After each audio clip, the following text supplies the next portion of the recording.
반갑습니다. 세상을 1mm라도 바꿀 수 있는 책이 있다면 독자 여러분에게 소개시켜드리는 북튜브 책임전가입니다.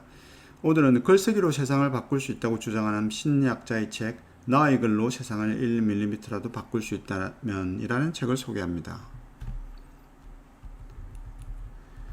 얼마 전부터 글쓰기는 저의 가장 큰 숙제가 되었습니다. 제 글을 읽고 고개를 끄덕이거나 미소를 지을 수 있게 하는 걸, 나아가 마음을 움직이게 하는 글을 써보고 싶은 것이 저의 소망입니다. 독서 후 내용을 요약하고 느낌을 글로 남기는 일은 20여 년 전부터 계속되었습니다.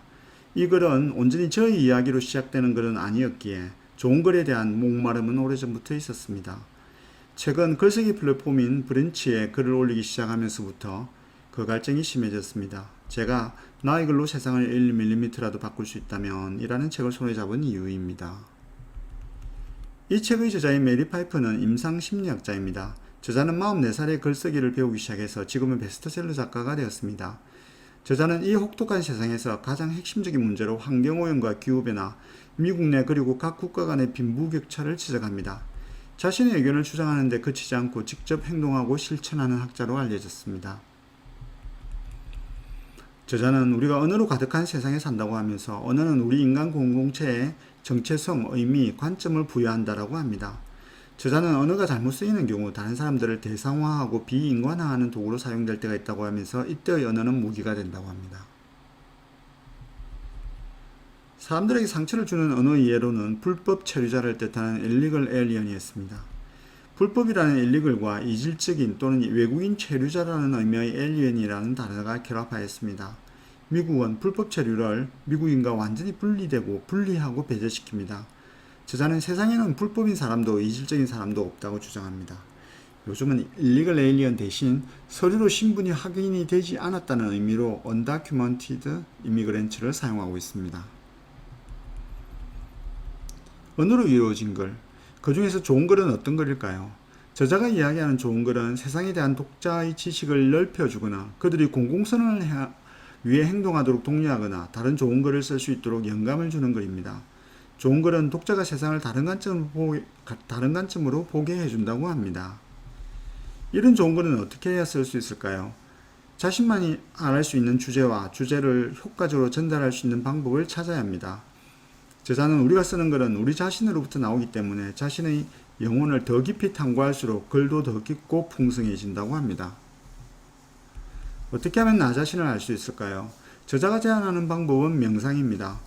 지혜로운 활동가는 주기적으로 세상으로부터 한 발짝 떨어지는 것이 세상을 바꿔나가는 과정의 일부라는 것을 안다고 합니다. 찰스 디킨슨은 1시간 글을 쓰면 1시간 걸었다는군요. 명상을 하며 우리는 자신으로부터 한 발짝 물러서서 자기 생각과 느낌을 새로운 각도에서 바라보고 의식의 흐름을 있는 그대로 관찰하는 법을 배웁니다. 이 책이 좋은 이유는 심리학자이면서 베스트셀러 작가인 메리 파이퍼가 자신이 글쓰기에 대한 철학뿐만 아니라 구체적인 글쓰기 방법에 대해서 알려준다는 것입니다. 얼마 전 제가 읽은 묘사의 힘이나 내 문장이 그렇게 이상한가요? 와는 다른 해법을 제시합니다. 글쓰기 과정에서 마주하게 되는 상황에 대해 잘 정리해줍니다. 글을 써내려가는 과정에서는 흥미로운 풍경 발견해내기, 독창적으로 생각하기, 딱 맞는 언유 찾기, 인터뷰하기가 도움이 됩니다. 이와 함께 글을 쓴 후 어떻게 고쳐 써야 하는가에 대해 저자는 세심한 충고를 이어갑니다. 소리내 읽어보기, 신중하게 제목 고르기, 믿을만한 독자에게 읽혀보기, 간결하게 하기 방법이 있습니다. 구체적으로 글쓰기 방법을 읽는 동안 제가 깊이 반성하게 된 부분이 두 곳입니다. 먼저 자료 정리하기입니다. 저는 글감이 되거나 글의 전개에 필요한 문장이나 아이디어를 따로 정리해두지 않았습니다. 책을 읽고 정리해둔 독스노트, 독스카드, 블로그와 페북에 게시글이 있지만 글을 쓰기 위해 정리해둔 것은 아닙니다. 저자는 자료 정리는 글쓰기의 기본이라고 하는데 난 기본을 갖추지 못한 것입니다. 기본부터 다져나가겠습니다. 또 하나는 저자의 고쳐쓰기 태도입니다. 저자는 원고를 끝냈다고 말하기 전까지 40번에서 10번쯤 고쳐 쓴다는 대목에서 그렇게까지 라는 감탄이 절로 나왔습니다. 저자는 원고가 어느 정도 외워질 때까지 고치고 더 나아지게 하려던 것이 오히려 안 하느니만 못할 때 고치기를 멈춘다고 합니다. 10번도 고치지 않는 제가 몹시 부끄러웠습니다. 이 책을 읽고 보니 작가의 말을 제 나름대로 해석하고 오래 곱씹어 보고 싶은 글이 많았습니다. 모두 언급할 수 없지만 두 가지는 꼭 이야기해야 하겠습니다. 저자는 줄리아 알바레즈가 쓴 커피 이야기라는 책을 소개하였습니다. 줄리아 알바레즈는 도미니카 공화국에서 커피를 생산하면서 농장에서 일하는 일꾼과 가족에게 텃밭과 의료시설을 제공하고 농약을 사용하지 않았다고 했습니다. 메리 파이퍼는 이 책을 읽고 나서 커피 구매 습관을 바꿨습니다. 더 이상 예전에 마시던 브랜드 커피를 살 수가 없었던 것입니다. 저자는 한번 고양된 의식은 되돌릴 수 없다고 했습니다. 한권의 책을 읽고 내 생각이 바뀌고 행동이 바뀌었다면 저는 과거의 나로 다시 돌아갈 수 없습니다. 책 한 권으로 나의 의식은 1mm 정도는 고양된 것입니다.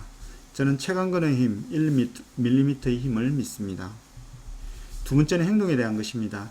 저자의 연구 분야인 심리학에서 사람들은 생각하는 대로 행동하기보다 행동하는 대로 생각하는 경향이 있다고 합니다.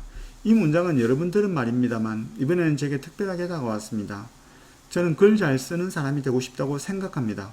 저 일은 생각만으로는 결코 내 글쓰기에 도움이 되지 않습니다. 생각하지 말고 작가처럼 행동해야 합니다. 작가가 된 것처럼 밥 먹듯이 문장을 지어내고 다른 사람에게 글을 보여야 합니다. 글쓰기는 밀린 숙제가 아니라 만만하고 즐거운 저의 일상입니다. 이상으로 나의 글로 세상을 1mm라도 바꿀 수 있다면 책 소개를 마치겠습니다. 구독과 좋아요도 부탁드립니다. 감사합니다.